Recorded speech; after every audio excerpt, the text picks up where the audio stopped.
네, 여러분 안녕하십니까. 이른 아침입니다. 옛말에 이런 말이 있죠. 열 효자가 악처 한 명만 못하다. 그러니까 효자 아무리 자식이 부모한테 잘 한다고 그래도 옆에 있는 그 부인 아내만 택도 없다. 이제 이런 거를 비유적으로 한 말이죠. 열 효자가 한 악처 못 당한다. 뭐 멀리 있으면 뭐해.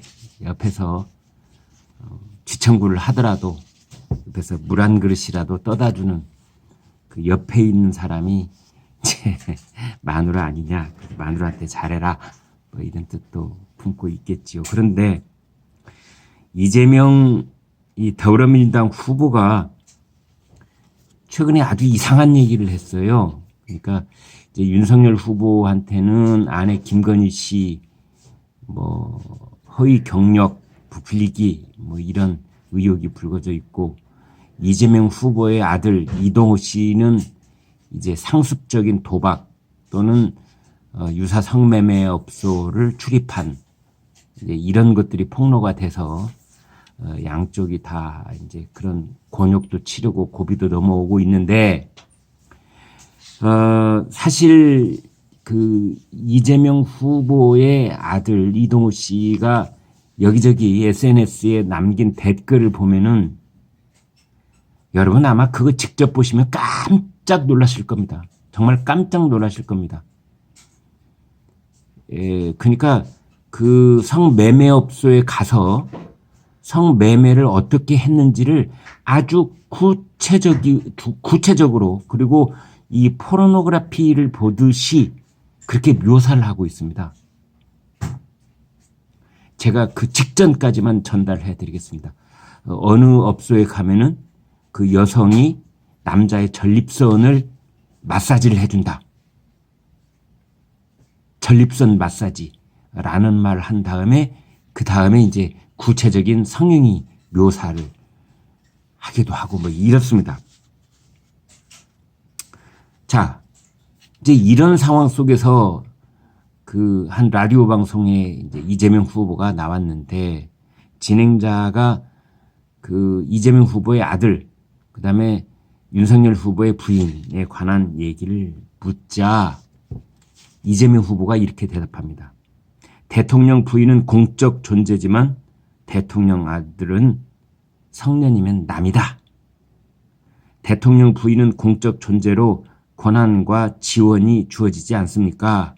대통령 아들은 성년인데 남이죠. 이렇게 말을 했어요.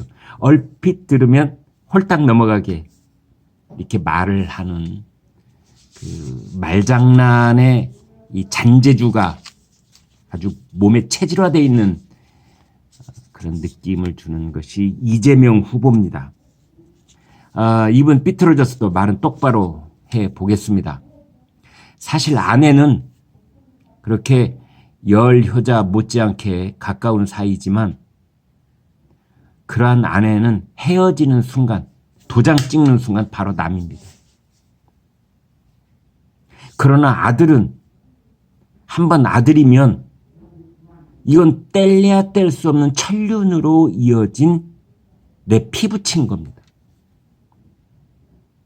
그래서 자, 이 아내는 점 하나 찍으면 남이 되는데 아들은 죽는 날까지, 아니 죽은 다음에도 내 제사상 차려주는 사람, 내 추도 예배 올려주는 사람. 그러니까 이러한 것을 이재명 후보는 교묘하게 말재주로 이렇게 탁 뒤집어 놓습니다. 윤석열에게 김건희는 공적 존재고 뭐 권한과 지원이 주어지는 뭐 그런 위치가 있고, 그러나 내 아들 이동호 뭐 어디 성매매업소 뭐 상습 도박했다는데 나한테는 남이야. 이미 30살 넘었는데 뭐. 그렇게 말을 하고 있습니다. 아니 이재명 후보 말을 똑바로 해봅시다. 우리나라에서 대통령 아들이 그렇게 남이었습니까? 김영삼 아들은 남이어서 그렇게 우리 현대 정치사에 여러 가지 논란과 많은 말들을 남겨놓았습니까? 김대중 대통령의 아들 셋, 그 사람들은 어떻고요? 대통령에게 아들이 지금까지 남이었습니까? 문재인 대통령 아들 문준용, 왜 이렇게 신문지상에 자주 오르내립니까? 남이라면서. 말도 안 되는 소리를 하고 있어요. 말도 안 되는 소리를 하고 있어요. 이재명 후보. 그렇지 않습니다. 또 그 방송에서 이제 그 윤석열 후보의 김건희 씨의 그 석사 논문 표절 의혹 불거져 있는 것과 견주어서 이재명 후보 당신도 석사 논문 표절 의혹이 있지 않느냐 그랬습니다. 그랬더니 여기에 대해서 또 이재명 후보의 희한한 말장난이 시작이 됩니다. 이렇게 대답을 합니다. 표절 인정하겠습니다. 내 인생에서 석사학위 뭐 별로 꼭 필요한 것도 아니고 잘못했으니까 반납을 했는데 학교에서 학위 취소를 안 해주더라고요. 담당 교수 이름으로 문서가 왔는데 이 정도는 야간 대학원 하기로는 충분하다. 뭐 그렇게 왔습니다. 그래서 제발 취소해달라고 하는 중입니다.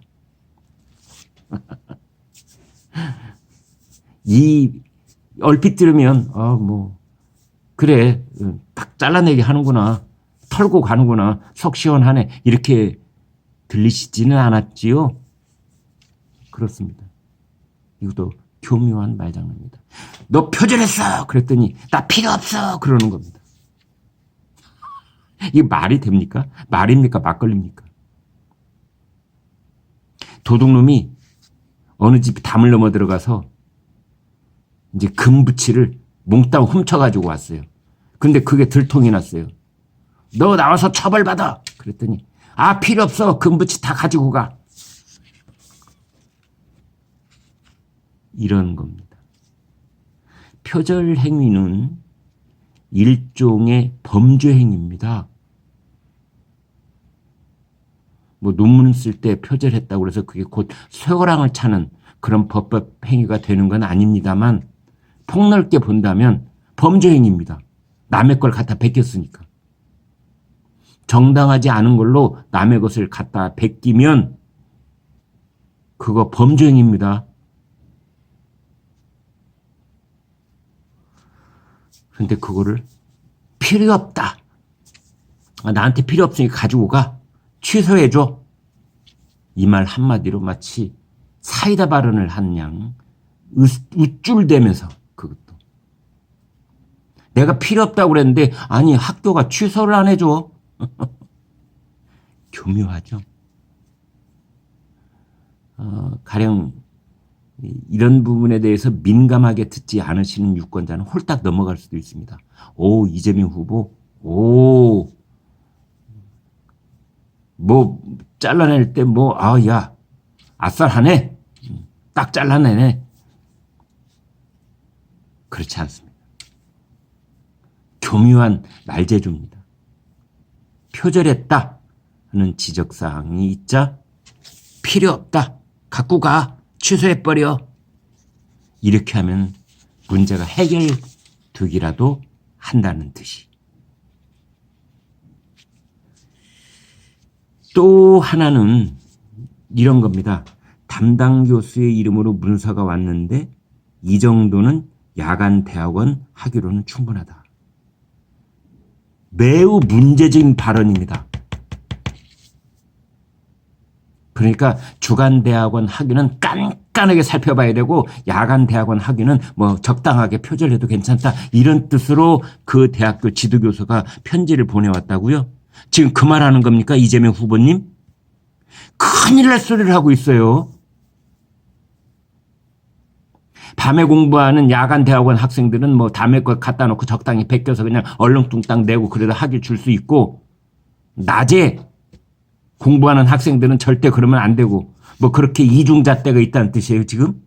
그거를 그 대학의 지도교수가 지금 그런 소리로 문서를 보내왔다고요? 야간 대학원 하기로는 충분하다? 그렇게 표절을 했는데도 우리나라 야간 대학원에 다니는 모든 그 학생들과 교수를 일거에 얼굴에 먹칠을 해도 유분수지. 이게 도대체 무슨 말을 하고 있는지 이재명 후보는 자기가 지금 무슨 말을 떠들고 있는지 알기는 합니까? 이 무슨 택도 없는 얘기를 짓거리고 있어요. 말도 안 되는 거죠. 이 지도교수 누굽니까? 대질심은 필요한 겁니다. 그 지도교수한테 가서 정말 이재명 후보한테 그런 내용의 문서를 보낸 게 맞느냐? 아니면은 혹시 이재명 후보가 지어낸 말 아닌지.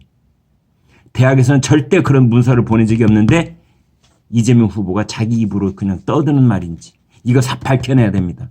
그 대학의 명예를 걸고. 낮에 공부하든 밤에 공부하든 석사 논문을 쓸 때 남의 것을 함부로 갖다 베끼고 도용하면 절대 안 됩니다. 그거는 범죄 행위입니다. 정말 교묘하죠? 교묘하지만 조금만 찬찬히 들여다보면 그 속내가 뻔히 보입니다. 대통령이 아내는 공적 지위를 부여받은 사람이고 대통령의 아들은 남이다. 천만에 만만의 콩떡 그렇지 않아요. 오히려 아들이 더 문제를 많이 일으킨 그런 역사가 우리 현대 정치사에는 있습니다. 뭐라고요? 표절했다 그러니까 필요 없다고요? 여보세요. 도둑놈한테 너 도둑질 했잖아 그랬더니 우리 집에 작물이 있으니까 갖고 가. 나한테 필요 없어. 표절도 도둑질입니다. 남의 것을 허락 없이 정식 절차 밟지 않고 갖다가 내 집에다가 내 논문 속에 집어넣었으면 이게 도둑질인 겁니다. 도둑질. 너 도둑질 했잖아. 표절했잖아. 그러자 필요 없어. 갖고 가. 필요 없어. 좋아, 갖고 갈게.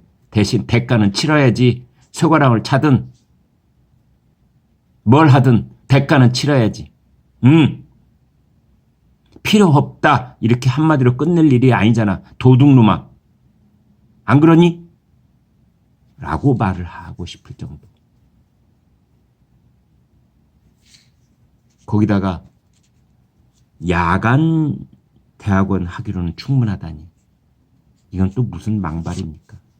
야간 대학원 하기로는 충분하다니. 너무나도 어이가 없는 문제적 발언을 이재명 후보가 한 겁니다. 이 말은 언제든지 다시 한번 해명이 필요하다. 저는 그렇게 생각을 합니다. 네, 여러분 구독, 좋아요 부탁드리겠습니다. 고맙습니다.